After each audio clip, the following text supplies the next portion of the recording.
All right, man, we back. Mercy Sports Talk, and some people believe this cryptic tweet by Christian Wood is basically saying that he may not return to the Detroit Pistons. Let's talk about it. Hit that subscribe button, bell icon button, share the video. He said he wants to win, and sometimes people could read too much into something and make something out of nothing. We all want to win. Winning could be subjective. Maybe he want to win as far as in life. You know what I'm saying? Maybe he want to win as far as in getting his money. Or maybe he talking about winning basketball games, and most people are basically saying if he want to win, the Pistons are not in a win now mode. Not that we believe in. We don't believe they're gonna throw something together and try to win. We think they're gonna build it the right way and just build it through the draft and then put these veterans they need to put together and put a team together. So at the end of the day, he has a lot of ambitions. He said he wants to be an all-star. I'm pretty sure all these guys want to be all-star MVPs.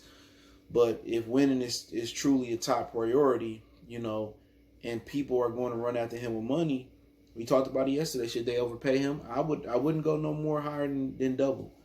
And they say his market value was $7 million, so I wouldn't pay no more than $14 million. But who really gonna drive the market up for Christian Wood? He is a big fella that had won a good half a season. Okay, he can shoot the rock, he can dribble, he can play multiple positions. He has some value. And if they did let Christian Wood go, that would just, and he goes on to be successful, that's just going to be another Spencer Dinwiddie, Chris Middleton type of story. And the follow has some success outside of Detroit. A lot of guys that sat on the bench, or guys that had talent that we let get away and blossom at, in other places. But I wouldn't read too much in that tweet. We all want to win. He could say we could win in life. I want to win on the court. If he said I want to win championships, then I would be a little bit like, okay, maybe, he'd go somewhere else. I know Houston shows some interest. I know Boston shows some interest, but not a lot of teams got a lot of cap space that I know of. But the problem is cap space could be created if they allow one contract to be amnestied, and then people can actually go out there and get him. A place like Miami could look to get him.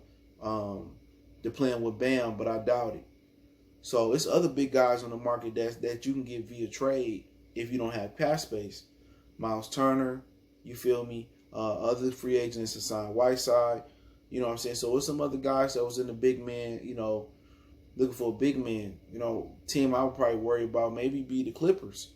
Not sure what their cap space looking like, but other than that, I don't really see any championship team that's really gonna give them the gusto like that, to be honest.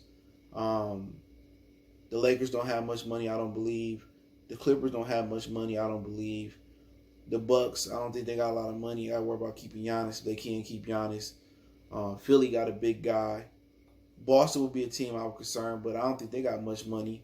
So Toronto, they have some money to play with because Fred VanVleet contract over with, Ibaka contract over, and Gasol contract. So Toronto could be a place that could try to snatch him. But does he want to go over the border and pay that enhanced tax fee is a question. Do he want to go to Toronto? And a lot of NBA players don't like to play in Toronto. So maybe they lesser than the threat than I think they are. So, I don't read too much into it. Everybody want to win. But I think Piston fans are reading a lot into it because we're not going to be winning no time soon. We haven't been winning, but we really not going to be winning now because we kind of trying to build through the draft and we trying to build for the long term. And that's the one thing about the going to work Pistons is that their window was shorter, not only when Ben left, because of Ben left, but they were already veteran players. When you draft young guys, you able to keep them together, you have longevity. You know what I'm saying? You draft a couple of 19, 20-year-old kids, they develop in 4 or 5 years, get to another contract. You can have them for the next 10, 12, 13 years, competing and contending for championships with some modifications on the roster. So I wouldn't read too much into it. I don't think he is announcing his exit or, his demands to win by leaving the Pistons. So that's just my opinion on it. But let me know what you guys think about, Christian Wood's quote-unquote cryptic tweet we talked about last night. Should the Pistons overpay for him? So check that video out. Don't forget me on Facebook, Instagram, Twitter. Reach out if you got business question, inquiry, sponsorship, video requests. Keep sharing the videos. Twitter's the fastest way. Then Facebook. I'm rarely on IG, but all those links in the description. Want to make a donation? Cash App, PayPal description. Best way to donate is to share the video one time for the one time Mercy Sports Talk. Let me know what you think in the comment section. We gone.